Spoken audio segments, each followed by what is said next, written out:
Yeah, as I said, no formal introductions. I'm not even going to say hello and make you do that awkward bit again. Thank you for joining me, Rachel. I'm very appreciative of your precious free time, especially on a Friday afternoon. Sounds like you've had a hell in terms of a It's week this week. well, it's my absolute pleasure, and this is a lovely thing to be doing on a Friday afternoon. So thank you for Well, having thank me. you. Really Even looking if forward you're to our being conversation. polite by saying that, I appreciate No, not it. at all. This is my favourite thing about my job. So no, absolutely, I Just love chatting. just for the sake of the listener, I'm very familiar with you. If you wouldn't mind, I'm like obviously hugely fascinated in what you know and wanted to hear about your expertise in the realms of digital health, because I think through the emergence of the well-being spectrum in general, that Mm, was traditionally only referred to nutrition, I guess, and what people are doing for exercise. It's been discussed more broadly. Thankfully, the hmm last 5 years or so, we're hearing a lot more about mental health, a lot more about emotional health, financial well-being, social well-being, and all these other kind of things. Where do you feel digital health? Because I think perhaps that doesn't show up on everyone's radar. Where does that fit into the well-being spectrum? And what's your background and what kind of spurred you to get into it? Such a big question. Right. Okay, so I will try and keep it as succinct as possible. I might weave in or come back to my personal experiences later, and I'll just kick off with just my professional side of things. So, very briefly, I've always been interested in how technology and media shapes and influences our health, and I've been researching it for about 17, coming up 18 years now. And I did my undergrad, my master's, and my PhD very much focusing and specializing in this area. And then I guess the key thing for me was just understanding how the different way over that period of time, everything had changed and our relationships to technology had changed. And we were starting to co evolve with this tech in different ways. And you see the rise of health tracking tech becoming so embedded in most of our everyday lives. So things like Fitbit, Strava, Garmin, things that were kind of once the lens of those tools were once reserved for clinicians or medics, now being adopted and enabled by a mass consumer base. And ultimately, the shift towards feeling like we have to be responsible for our bodies and our health. I think that's the key impact I see of digital health. When I say digital health, I very much use it as an umbrella term to encompass kind of five key areas, and I won't go through all in detail, but it would include searching on digital platforms for health information, accessing health guidance through social media and influencer culture, whether that's misinformation or not is a kind of different part of it, but is a part of the arsenal of the things that we use every day to manage our health. Obviously, wearable tech, all of those extensions, as well as the relationship that we have with our digital tools and how healthy that might be. So the kind of screen time saturation or the lifestyle comparisons that might come through social media scrolling or doom scrolling or escapism or whatever. We'll get into some of that, I'm sure. So when I see digital health, I kind of see how it's broadened out and become so representative of so many different areas of our life. And when I first started researching it, that just wasn't the case. Sorry, that's my dog trying to dig through my carpet in the background.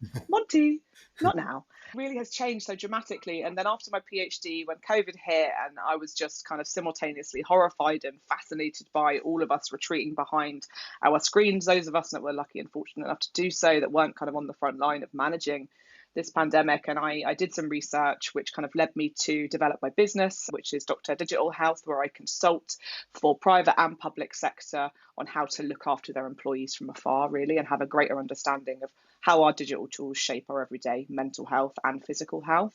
And then since then, I've launched a new podcast series, Digital Health Diagnosed, Your Dose of Tech Wellbeing, which launched in January of this year.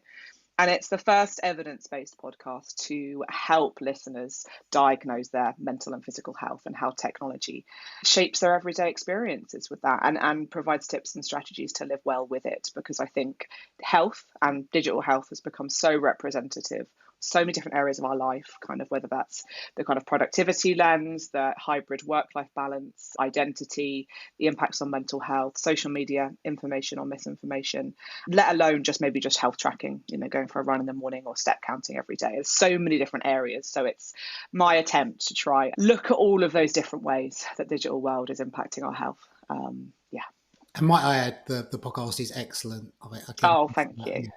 I think that's, we were conversing before we started this. The great thing about podcasts is, I think it's accessibility of information, which is probably one of the biggest things to do with social media, and when it comes to regulating it of sorts and who people look to. And I think I'm very conscious of speaking to a doctor and someone that has a PhD as well. I think even within the realms of like authority bias, and perhaps doctors that aren't expertise speaking to certain subjects that they don't really have any experience or formal education around.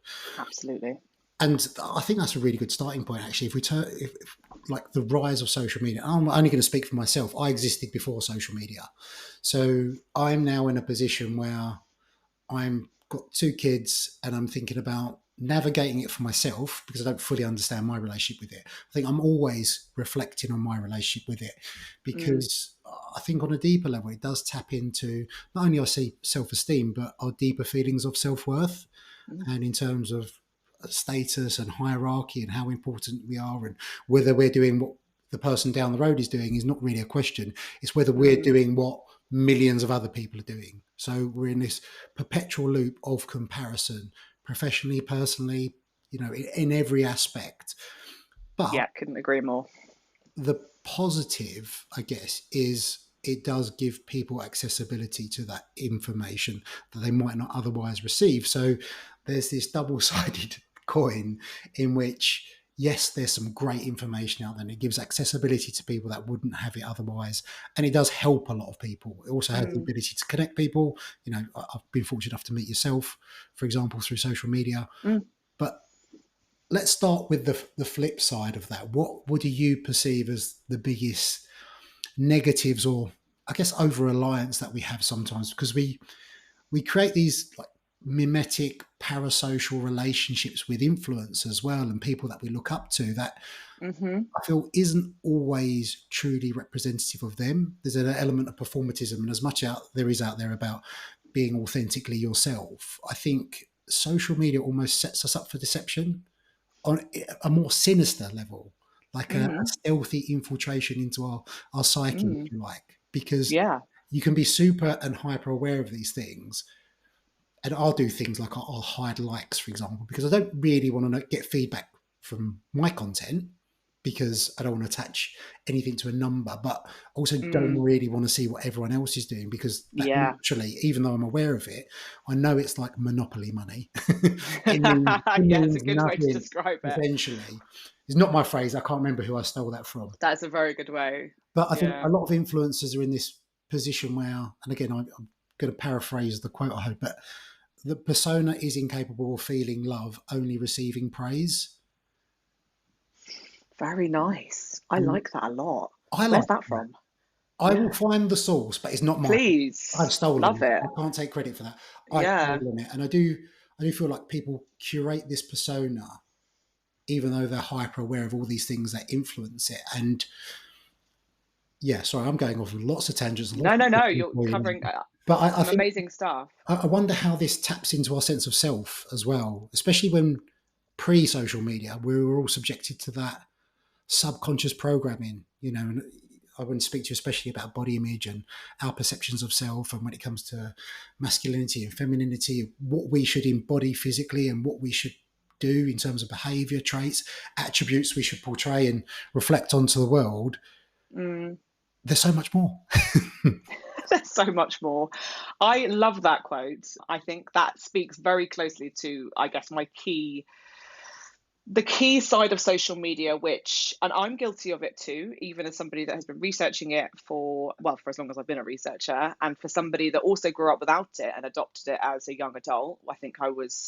It was when I got to uni that social media was like started to become, I think when Facebook became available, first of all, it was only to university accounts, wasn't it? And I think I Yeah, was at uni over that time. with people in your university, wasn't it? I remember. Yeah, that was. I won't ask how many years wise you are, but I think that was around 2006, seven, maybe. Yeah, it was around that. That's when My I was. first on Facebook, wasn't it? Yeah, I think I got Facebook whenever it became available in the UK, for the first years of uni, and I think I started uni in, I think it was '06 or '07. And yes, so I think the key thing for me that I'm concerned about increasingly, and I see this very much reflected in my teaching practice at King's and in the conversations I'm having on my podcast, our conversation, and increasingly the way in which we disconnect or struggle to recognize the paradox of social media in terms of what we're presented with, in terms of if that looks like they're having a great time and their life's beautifully portrayed. We really struggle to remember that that isn't the full picture. And even though cognitively we all might know that that isn't the case, we all fall victim to the kind of doom scrolling, lifestyle comparisons. You highlighted a few kind of experiences of that beautifully in terms of how that might detrimentally affect our particularly mental health. I think it affects physical health very directly as well.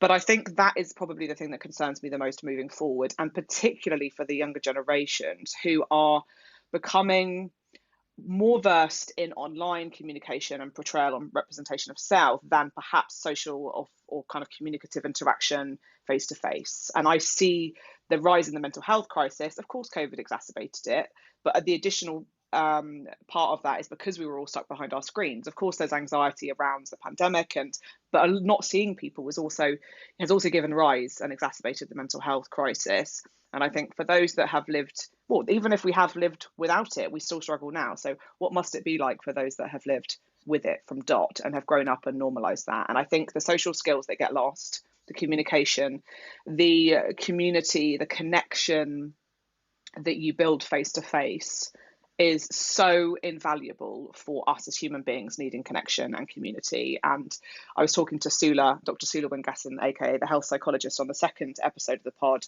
And she was just explaining kind of what happens in our brains when we just don't get that nourishment and our connection from our loved ones or our colleagues, or those water cooler moments when you're on the office or for me on campus or whatever. And I think we're in danger of not paying enough attention towards what social media and tech does to replace all of those moments. I think that would be my kind of key takeaway. And then you go into, absolutely, like lifestyle comparisons. How on earth when we're fed that imagery and cognitively, if we see a repetition of those images over and over again, we start to believe it. It's like when you have a negative thought process in your mind, that's the kind of how the neural pathways work, right? I mean, I guess you've got an area of expertise in this as well. Like, you're going to default into thinking that that's the reality of their lives, even if you're telling yourself it's not.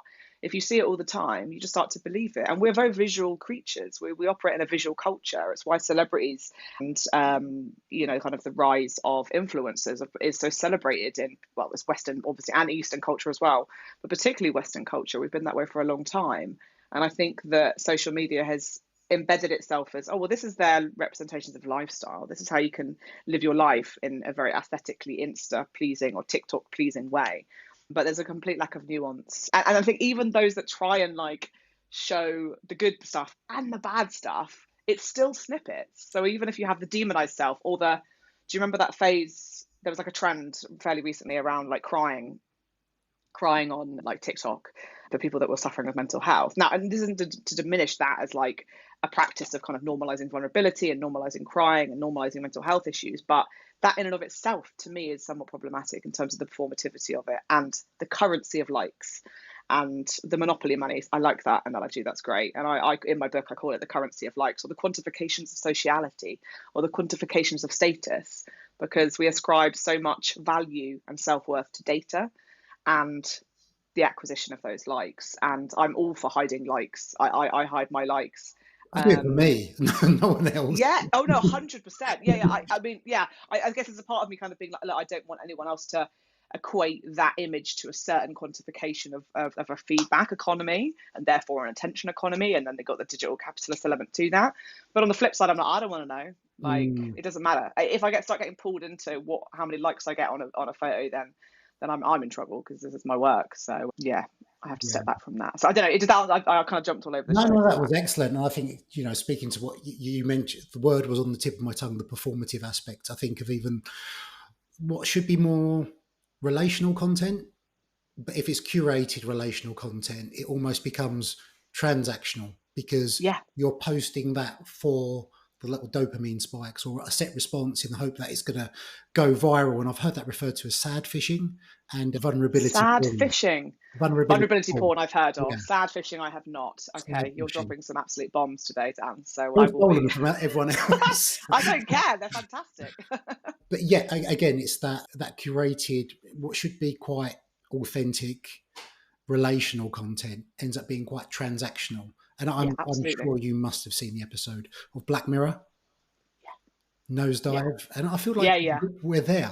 I saw a meme the other day, and it was Black Mirror creators have stopped making Black Mirror because we're there, basically.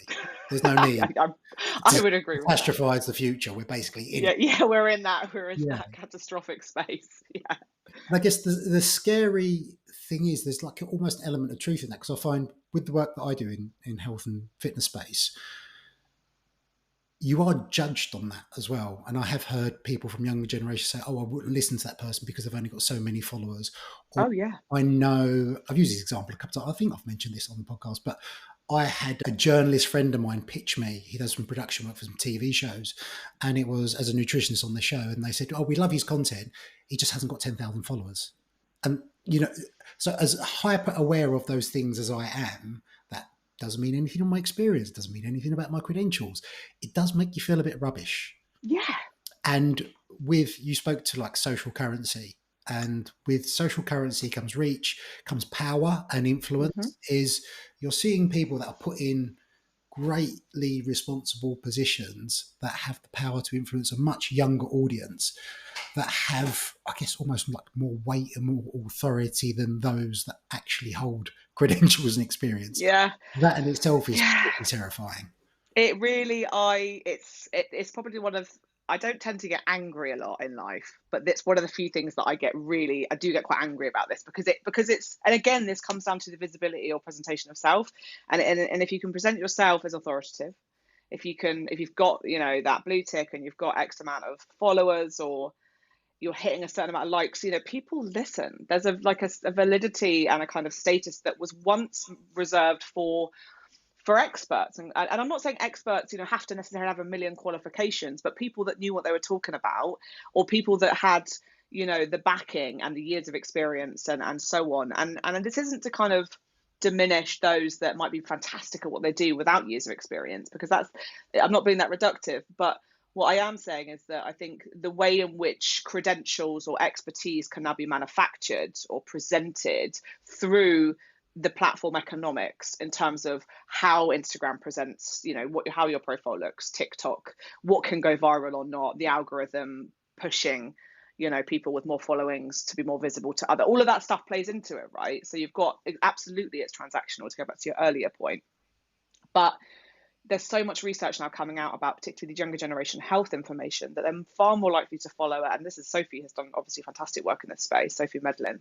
Sophie and Sula are great.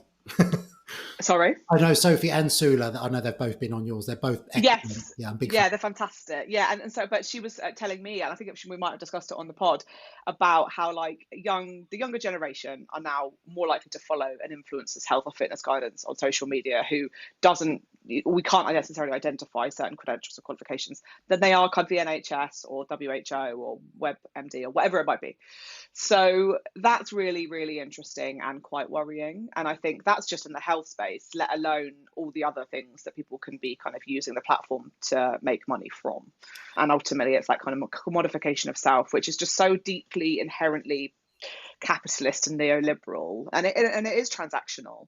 And I think that we need to, and what worries me, I guess, also in that space, just coming back to my earlier point, is that if the younger generations see sociality and communication and as a transactional ways, what does that do to our sense of community and our sense of self? Like, it's pretty dystopian. It speaks to like the Black Mirror stuff and the kind of social credit systems that we see in China, and this way in which life has to be quantified and metrified, and everything has to be about productivity and output and likes and currency, and this quantification of life.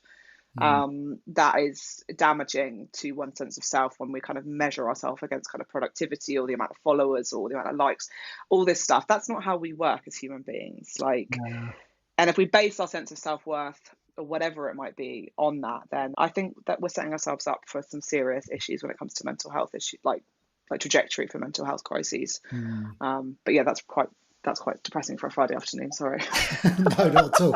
I think we do have these incredibly powerful devices in our hands, and I guess there's an element of responsibility that we have to attach to ourselves, almost how we present ourselves to others. Because it's interesting to me when you go along to certain things, whether it's a gig or whether it's a family experience, and it's almost like people are chasing evidence of presence without actually being present. Yeah. because they're experiencing it through their phone. I remember we got a few years back, just before the pandemic, we went to Disneyland and they have the Disneyland parade, and my little girl at the time, she was on my shoulders, and my wife was taking snippets and whatnot, but Mm. there were some people just solely watching it through their phone. Yeah. And then, not that I was glancing over their shoulder or anything, but I imagine on many of those was straight post to Instagram or Facebook, Mm. or whatever it may be. And with I was talking about that. You spoke about capitalism. There is a sort of predatory capitalism attached to my space, especially in that my body is my business card. Yeah. This is reflective of my knowledge base. This is what I know. This is what I can do for you. And I think a lot of the emerging research in body image now is children as young as 2.5, 3 are becoming hugely aware of their appearance and how it influences those around them. Yeah. How they gauge kind of feedback, their place in the world, and whether, bless her, I'm going to throw her under the bus again. I seem to do this on every episode these days. My mum, wonderful grandmother, but she's Yeah. never telling my daughter, "You're beautiful." Okay. I kind of have to remind her sometimes, we praise her for being kind or doing something thoughtful for her brother, or, Mm-hmm. other amazing things like having other attributes.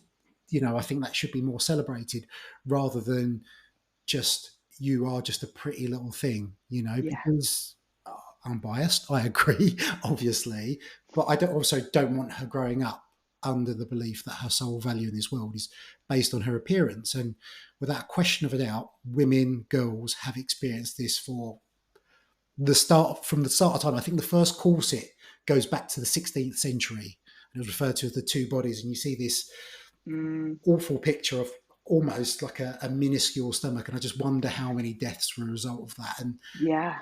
I always reference, it's not even an evolution, it's just a change. And for women, that must be impossible to keep up with, because it's not conventionally a certain way, and that's always been representative of beauty or a certain body shape. It's like thin Kate Moss. Yeah, well, it changes all the time, and I think that in and of Yeah, itself is problematic. And you forever feel like you have to mold your body to whatever is that desirable at that period in time, yeah, and that can change. And I commend you for what you're trying to, the conversation or the communication or discourse you're trying to kind of shape within your family and for your daughter, because I think that, and like I'm much better now, but I don't have kids, but my friends that do have little ones, I've slipped into that sometimes, and I'm kind of better now, I'm conscious now to be like, not to talk to them in the way that they look like, because obviously we do that far more default with women and girls, but you have to unlearn it, right? That's yeah, just an unlearning process that I'm really very aware of for myself socially, despite being a feminist, fiercely, and also, being very aware of it. I still have to, I catch myself sometimes, right? And I think, for most people that might not necessarily be aware of it because it's just a part of our culture and we've grown up like that. And as you say, like for women, like our generation, that, yeah, we had like Kate Moss being thin. Now you have the Kardashians. Apparently thin is back. Well, so I heard, but from who, I don't know or care. But you can't ever do enough. You can't ever keep up. You're constantly molding your body, and I think then you have social media to perform that through. And I think it's changing the face of nations. Like when we think about particularly the Kardashian effect, in terms of now what is seen as desirable, and young girls like are altering the shape of their faces through fillers, or yes, I guess fillers, the lip plumping thing, and I think like that is, to me, problematic because they're so incredibly young and they're actually putting stuff into their body, injectables, to make their face look a certain way because of now currently what's desirable or aesthetically kind of beautiful. And that's just really toxic for young girls, like really young girls, like I see on the tube, like they must be in secondary school mm, sometimes, and I'm just like, wow, like that pressure. And I guess we had different pressures. We didn't maybe have the accessibility of sticking injectables in our face. yeah, Probably we would have done it if we did, but I just think it's being aware of the power that social media has. And in my book I call it the influencer logic, whereby we all are starting to conform to represent ourselves like influencers, regardless of whether we are kind of commercially profiting from. So I see it now with kids, right? My friends' kids, obviously they always want to be on their parents' phone or my phone or whatever. And they always gravitate towards it. Even my niece, who's like 1 on Monday, she always gravitates towards my phone because I guess she sees that I hold a value to it and whatever. But I see, yeah, my friends' kids, like the way that they pose or take selfies, there's a certain aesthetic to that is conforming to how influencers represent themselves. and these kids are under 10. Yeah, that's that social cultural shift, I think, and like we've adopted basically what other people are doing around us, and I think especially with again what women have been subjected to, because I'm going to mention men in a moment, not as a whataboutism, but just I think that's an important discussion to have as well, because I think with men, how bodies have evolved, it tends to be a little bit more linear, like they've got more jacked, they've got leaner. Yeah. Even if you compare the 1960s action man to the most modern day one, our generation probably like Arnie, Sly Stallone, Yeah. your super masculine superheroes, they're all stacked basically. So Yeah. I kind of do understand, and I was under that belief that muscularity is masculinity, and that I needed to physically embody that in some way. But I think when we have these discussions, we lose sight of the amount of influence that needs to go into making that shift, because it is such a big social cultural thing. And the other thing I wanted to, which I'm sure you're well versed in as a feminist, is self-objectification theory. And not only have women, girls, pretty little things for men, essentially, largely reduced to, historically, not my view, reduced to their fertility, their attractiveness, Yeah. and everything else. But almost a counter to that now has become the objectification of men as well, and the overly sexualized everything. And you spoke to children, and without making it too gross, is even like children's clothing now, or young teenagers' clothing. You see how social media has so influenced that. And I think, Absolutely. especially in the Fitspo space, is not necessarily even to counter so objectification, but people self-objectify how they present themselves, how they appease the algorithm gods, because we know what's going to push people their way. And Yeah. again, that then feeds into that this person who has so much reach based on their appearance must be someone I should follow. Yeah. And then you're self-objectifying and potentially exploiting yourself. Like, again, you could say that, I think, or there's an element of kind of exploitation or manipulation because of the platform economics, because you're going to get more visibility if you show more flesh or you show it in a certain way. And I think that I had Miles Nazaire, who's the co-founder of Playtime Productions, who produces the podcast. He came on the podcast for episode 4, and he was saying that he's had so many, because he hates the word influencer. He works in the entertainment industry. Obviously, he has a huge reach on as an influencer on social media platforms. Obviously, he's got a lot of friends in that space, and he was really saying to one of them, who was trying to give guidance, to be like, don't feel like you have to kind of objectify yourself in this way or exploit yourself in terms of like always just having images where you're having really overly sexualizing yourself. And then he could just see his friends around him shifting more and more to that space of like, well, this gets loads of likes, this gets more followers, so I'm just gonna expose my body in this way. And because your body is your brand, and that's kind of the most extreme version of the kind of self-commodification side of things. And so is that choice when the platform is pushing that content? I think it's an element of agency for the influencer to do that. The platform's also promoting it, so it's a kind of symbiotic or potentially quite persuasive or coercive algorithmic kind of direction for the individual to have to tailor their body according to. Yeah, because I think for creators, it's almost cutting your nose off to spite your face. You have to be quite stubborn in that this could work, but should I do that? And that's a real question that everyone's got to have. And the other thing I always have a conversation with people that are interested in social media about is there are also a huge element of people that don't think deeply about these things. They don't think about it to the extent that maybe we're discussing it now. They don't think about it on a deeper level. They're not thinking about longer term mental health or their feelings of self-worth, or why, when something got 5 likes and someone else is getting 5 million likes, why does that make me feel rubbish? They don't really think that. They tend to double down and think, okay, well, maybe if I go again, then I'll hit that viral status. And again, with the authenticity that I keep referring to is inauthentic in of itself by definition. If you're performing in some way to appease the audience or appease the algorithm, I think you're no longer impartial, no matter how much agency you have, if that makes sense. Because the partiality and the agency side of things is, I wanted to ask you about your thoughts on doctors. It may be plant-based doctor, or it may be the anti-diet doctor. And I think as soon as anyone that's perceived as an authority steps foot in the space of activism. And I think activism is hugely important, by the way, before I say this. I think naturally there isn't a performative element to that because your audience follow you for that. So Yeah. they're not necessarily going to, and just to use the anti-diet reference, they're not going to necessarily acknowledge the potential benefits to people's health. So, for example, sure, we can acknowledge that the way someone looks isn't a reflection of their health status, but perhaps we can acknowledge that carrying a certain amount of adiposity around your internal organs, or if you have a little bit of insight into their lifestyle choices, they're a smoker, they drink heavily, they don't eat highly processed foods, is you can gauge the trajectory of their health.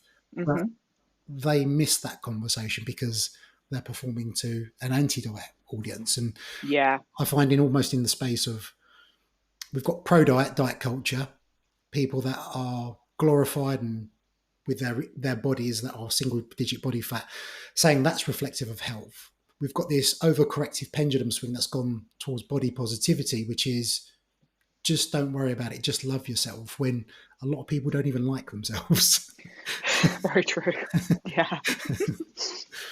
I don't think And we need to have some kind of balance. Yeah, there's lots of statements there. I don't actually think I asked the question. I think in terms of, the performative aspect and how people use their bodies, do you see that changing? I hope so.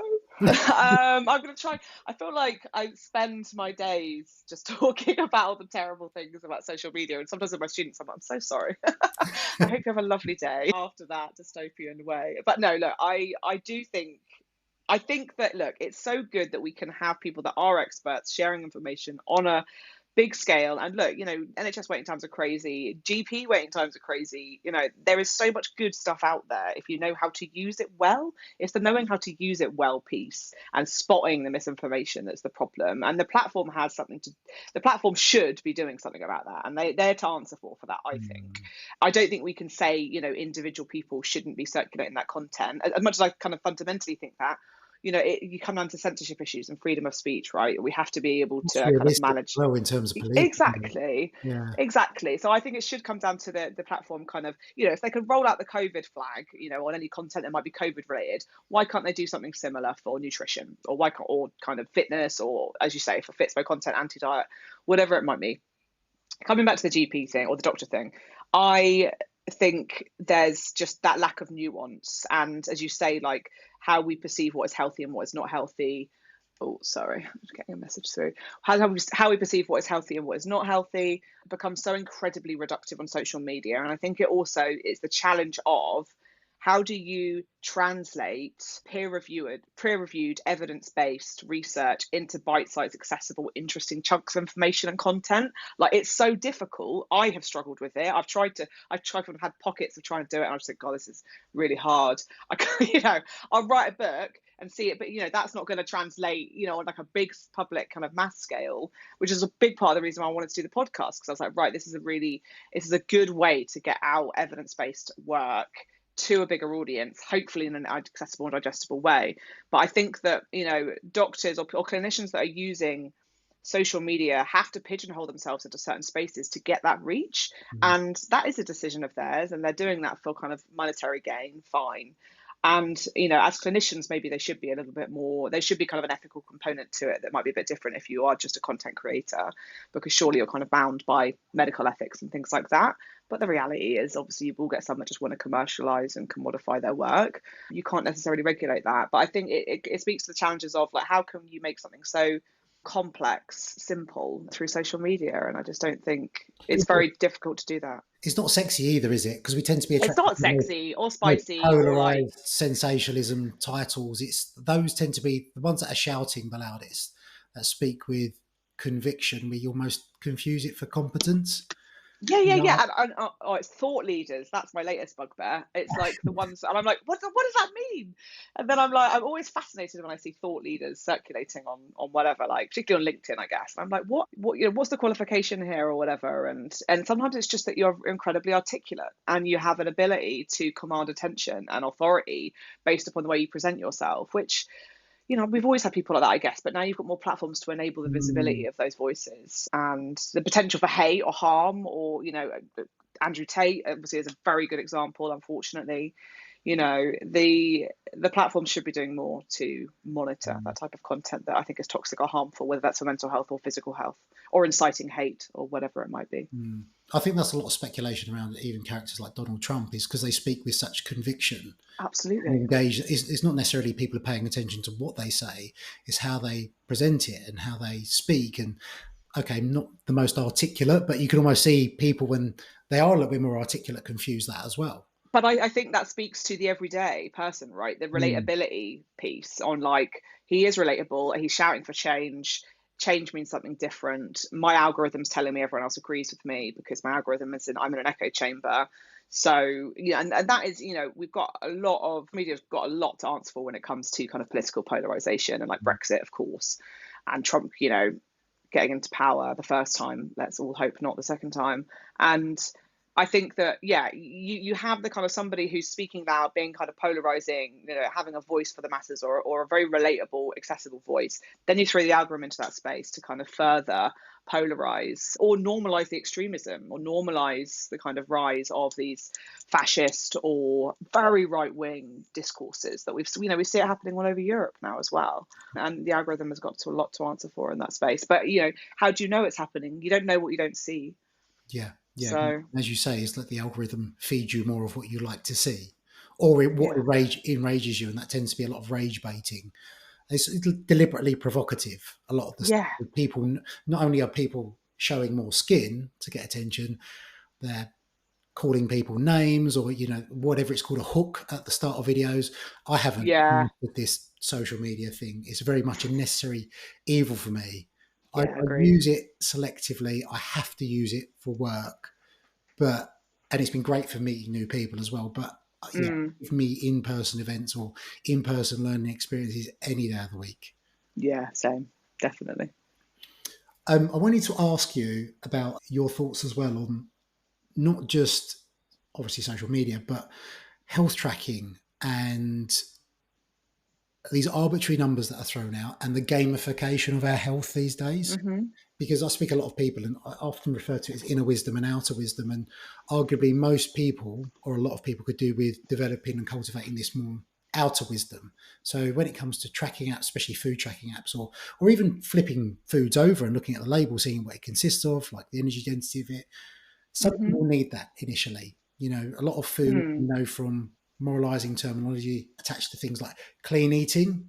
yeah, If someone detoxifying. Yeah, if someone needs to be aware of the caloric density or their energy requirements, even if something is in air quotations healthy or clean or whatever it may be, makes you feel like a better person. If you do, or you are trying to lose weight Mm, intentionally, you do need to still be aware of the caloric density of those foods.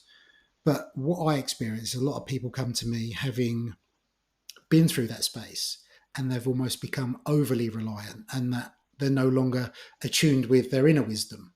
And as cheesy as that sounds, like your hunger, your satiety, and when they move away from tracking it, that they end up in this worrisome, almost, what's the correct word?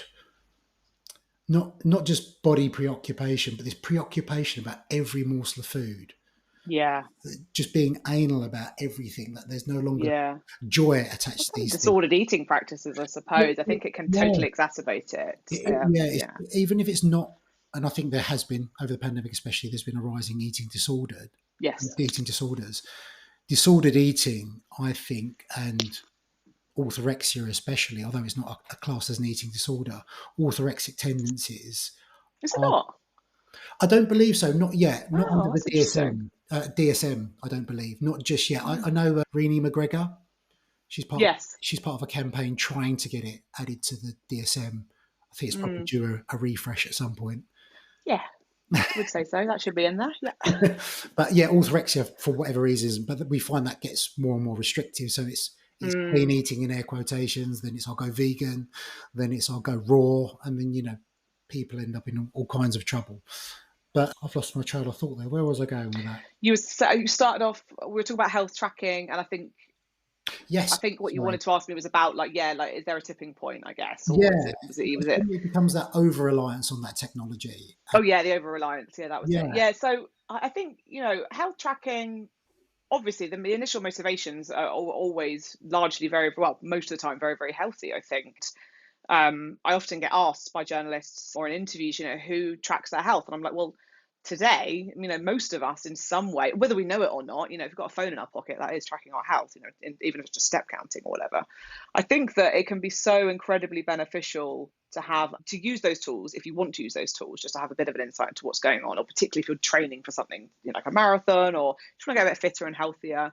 But I think that the over reliance, as you say, for me, comes when you're following the guidance of an application over the instinct of your body. Like for me, that is just the fundamental tipping point, whereby if you're running further or faster to get a picture, maybe for your Instagram, or to do a reel, or if you're running further or faster just to get those numbers up in your graph, or competitively to your previous data collection, or maybe it's to somebody else within the kind of social fitness space on Strava or whatever it might be, that to me is problematic in terms of we often ascribe a huge amount of authority and weight to, particularly quantifying the body and health and fitness. Data holds such like a gravitas, like we see it as objective and truth telling. And I think this is why the currency of likes becomes so validating socially, because we think that likes means, oh, that many people like it, so that's evidencing and truth telling.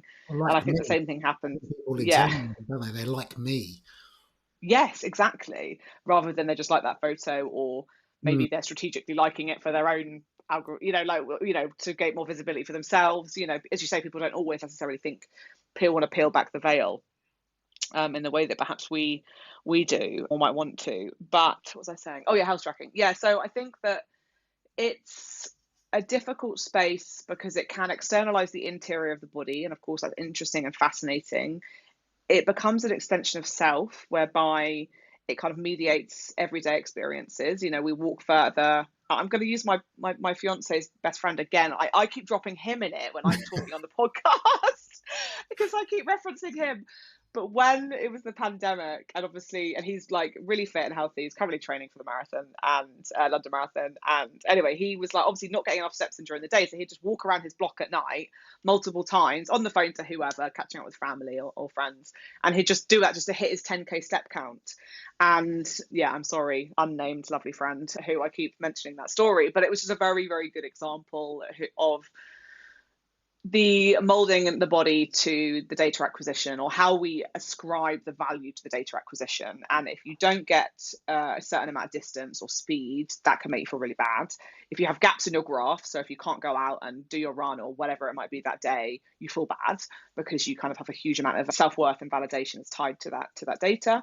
And then of course that over time that pulls you into compulsive cycles, which it's not only unhealthy when we think about the relationship we have with our devices, but it's also unhealthy because we are quantifying and reducing health to numbers. And as you mentioned before, we used to think that thinness meant healthiness. And I think now increasingly we know that that's not necessarily the case. But I think now we might say, oh, I've done 10,000 steps a day this week, so therefore I'm healthy, regardless of all of other lifestyle factors. And thereby, if you are just looking at the data, we kind of not wrongly, but kind of very reductively assume that means that we're healthy, and it doesn't take into consideration all the unquantifiables. So say you are underslept, or you've undereaten, or you're stressed, or you're grieving, or you're suffering from mental health issues, or you've got an injury, your device doesn't know that you've rolled your ankle and you can't go for a run today. So I think all these things it doesn't take into consideration, and it can't take into consideration, but we sometimes forget that. And I think it's similar to the kind of paradox of social media of like there's all these benefits, but the tipping point is when we moralize our relationship with health through the data or lack thereof acquisition. There's such an individuality attached to that, as well as in having an awareness of how these things affect you. Like, how does it feel when you miss a day tracking your calories? Can you go out and have a coffee and a bit of cake with a friend without worrying whether it fits in with MyFitnessPal? All these kind of things, because I like to speak about the spectrum of well-being. Is you kind of referenced how important social connection is, and if you're so removed from being present in that social situation and just worrying about the calories, like arguably, well, by definition, that is unhealthy, but we tend to glorify those aspects. So not only do you have individuals that look a certain way, which we know they can take a lot of unhealthy steps to get there, Mm. But when we stick Yeah. on the cover of a magazine, that is health, that's glorified Yeah. as health. You also Absolutely. have these disordered behaviors which are celebrated. That comes with a lot of social reinforcement as well. You know, Yeah. tracked my calories 461 days. Hang on a minute.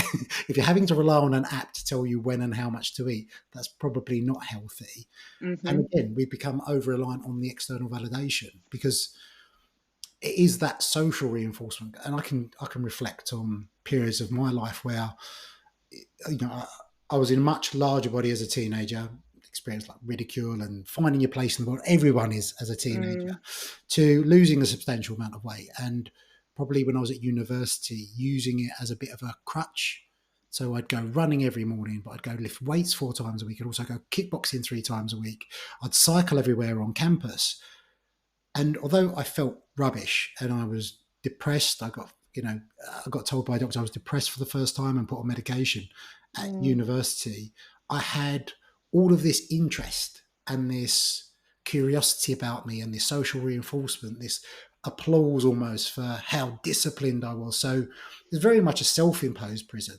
And I think a lot of Yeah. influencers are in this, in that, Mm. whether it's rightfully or wrongfully, they're using exercise to escape from life or are using it to cope in some way. But when it comes with that social reinforcement, and I have concerns around, people on social media that document eating disorder recovery using their bodies, for example, because Mm.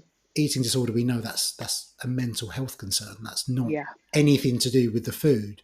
So when we applaud people based on their appearance, it still Yeah. reinforces how important their appearance is. Yeah.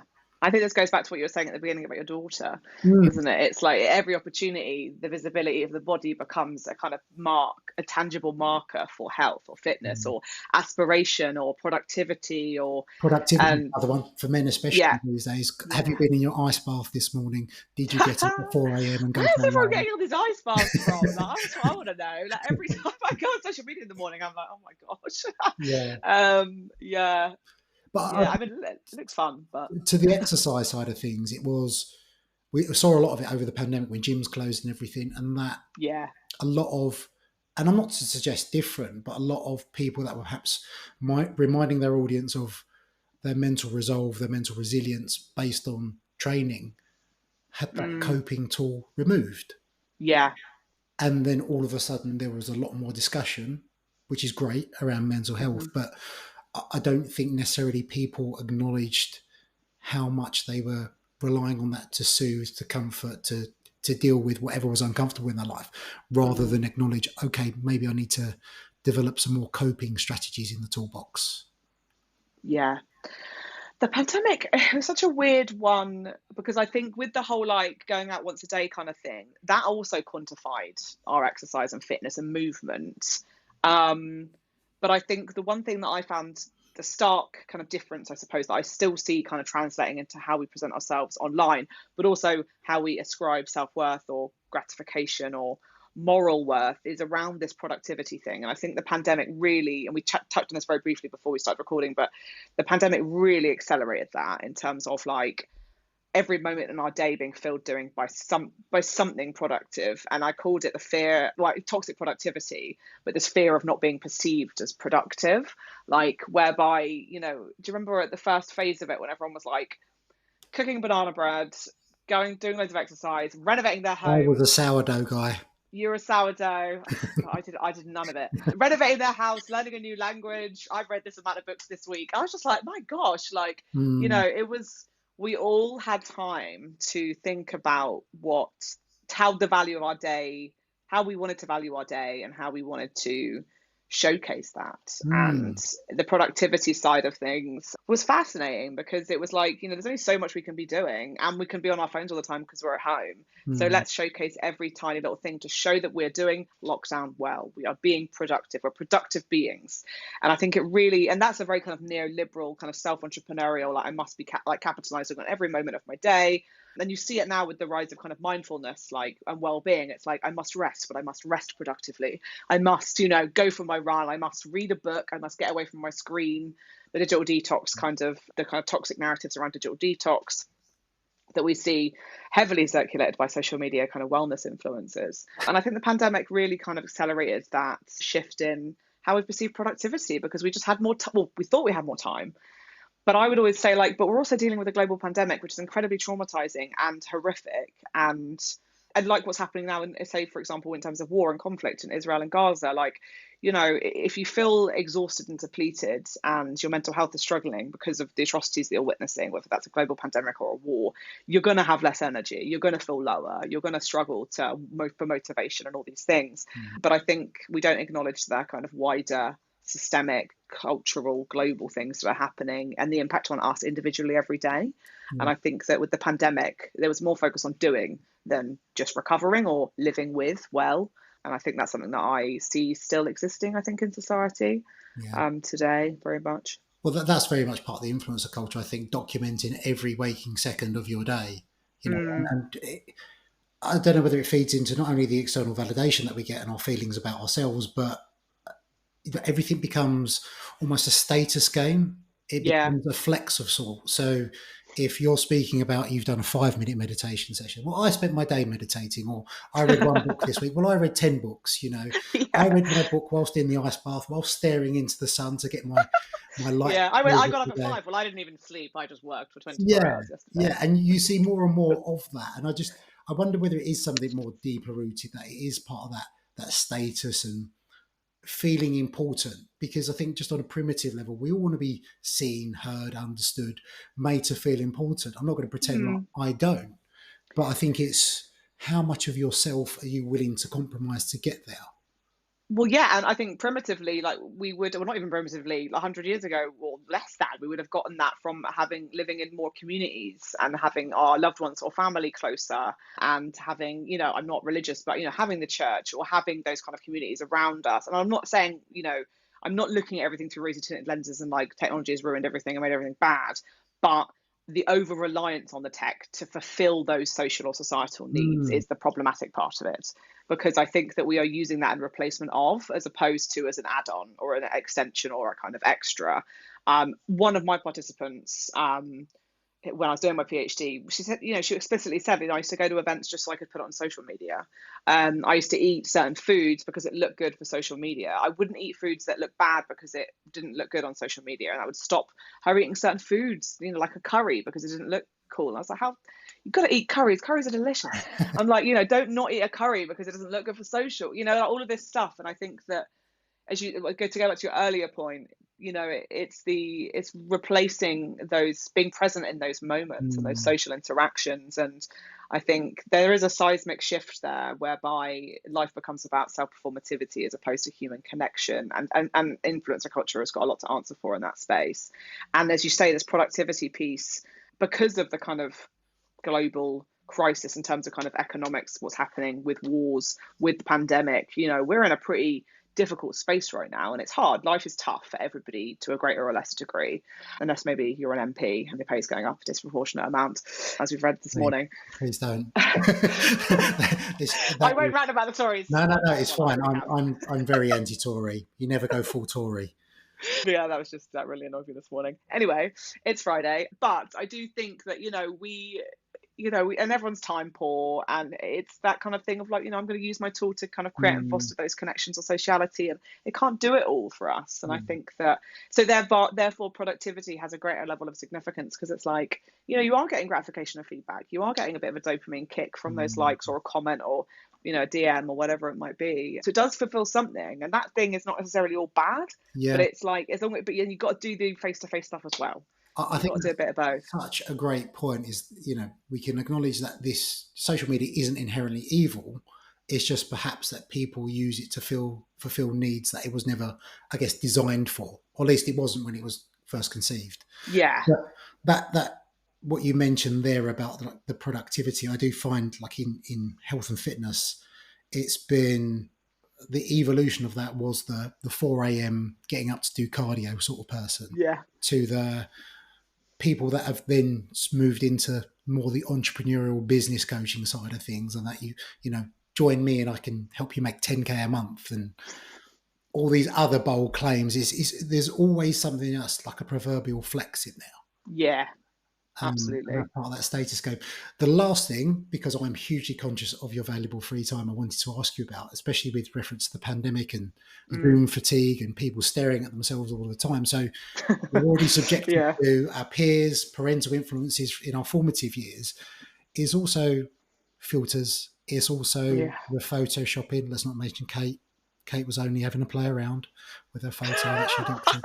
To say this, I think it just shows what a dire state everyone is in, that everyone's making all these memes in terms of like mental health. I'm just like, we just need something to have a laugh at, don't we, right now? Because it's Oh, just like, one thing it's that so we are funny. great at, and the best thing to come out of social media, the memes. It's memes. I completely Meme, agree. 100%. Yeah. But, people that are making their shoulders bigger, waist smaller, bottoms bigger, all of these kind of things. So we've already always had that. And I sent you a video before we earlier on today of Oh yes. Yeah.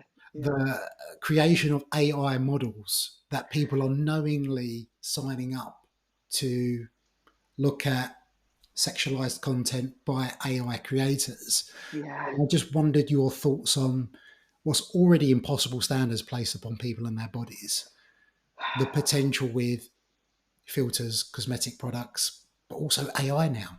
Because you can, I don't know whether you've seen any of them circulating. Some of these I AI, haven't. I haven't actually until you sent it to me. And but is it like so? Sorry, just so I'm clear about what exactly the example is.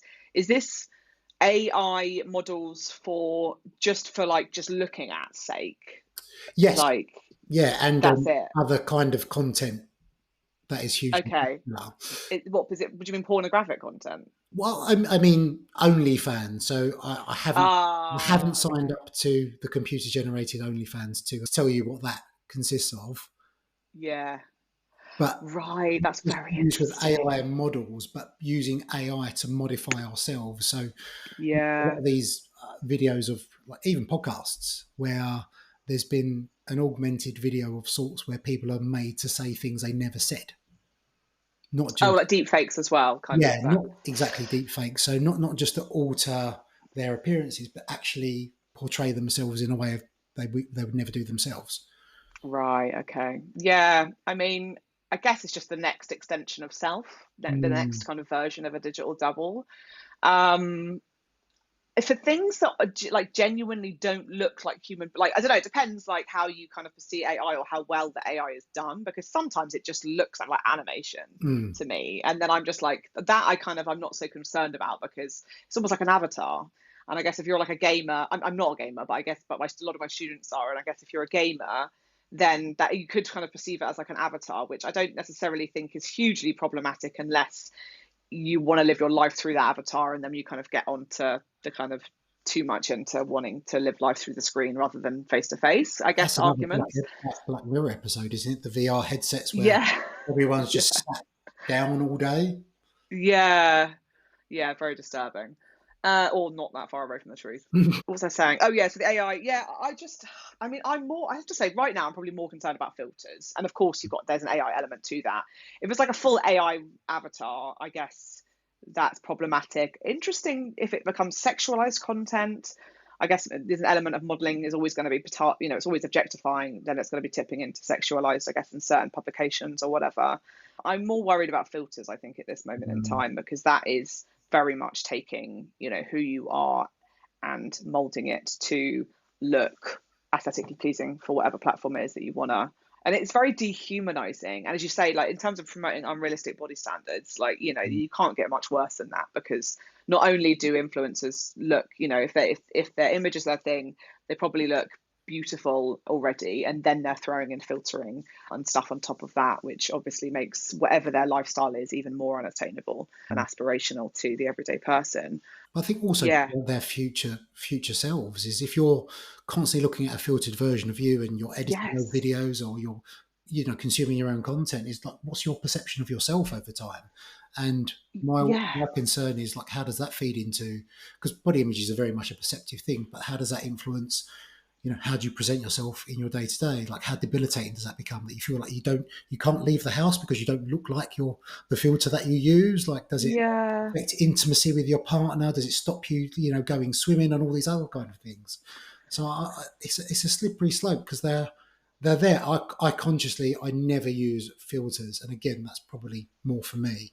I'd like to think I'm not too caught up on my appearance, but I Mm, understand how people could be, especially a younger. absolutely. It's not just body shape, it's your skin complexion, it's Yeah. removing flaws, faults, it's, presenting perfectly symmetrical features.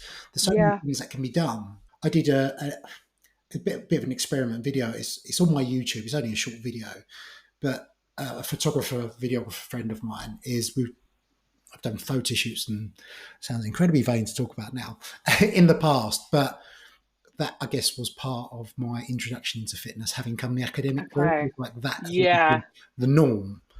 So it was, what could he do basically with, so take pictures 10 minutes before and video 10 minutes before, and what could he manipulate?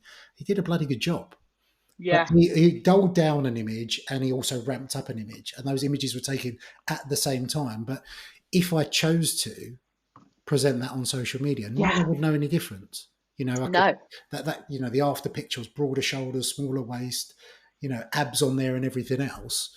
And Yeah. the one before was all washed out. So people can present these before and after pictures, and that's, I guess, what caution that comes with not just before and after pictures, but promoting body transformations.